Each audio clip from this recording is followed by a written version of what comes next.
Every young girl wants to know who she's gonna marry, and there are several ways of finding who it'll be.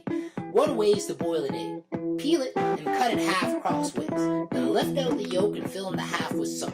Eat that half and go to bed thirsty. Now, in your dream, someone will bring you a drink. Whoever brings you the cup is the one you'll marry. If a member of your family brings a drink, well, hell, that means you're a spinster. But the best way to find out who your intended is to hold a dumb supper.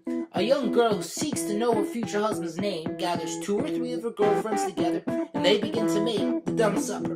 Now, first of all, no one speaks from the time the preparations are made until the supper is eaten, and that's why it's called a dumb supper. While making the preparations, the girls do everything ass backwards as they can. One girl stands facing away from the table and kneads the bread dough behind her back, and so forth. When the meal is all cooked, the girls go silently to some private place, especially an empty outbuilding or a cabin that's nearby and deserted. Barring that, at least they go to some house other than the house of the girl who wanted to know. And it is the best if you can actually prepare the meal at the other house or deserted cabin.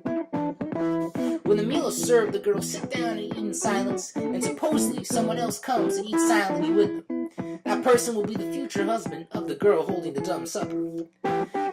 Now, one day a group of girls got together, and one of them, who already had a boyfriend but wanted to be sure they were destined to marry, said she wanted to hold a dumb supper.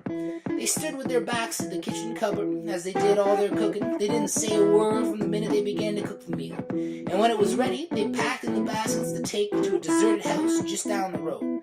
Now, in those days, when somebody moved, they just left the house open and empty, leaving behind the furniture they had hand-built, knowing they could hand-build some more when they got to wherever they were going. A lot of the land was questionable ownership anyway, being sold and resold as auction for back taxes. So folks just settled. Anyways, the girls walked to the abandoned house and turned the table upright and put out the dumb supper. They found things to sit on and began to eat silently. In the course of the meal, the boyfriend of the girl who was holding the dumb supper came up to the house and came in and laid his pocket knife down at her place at the table. Not a word was said. Then he left in silence without partaking of anything, just to show that she was his and he was hers.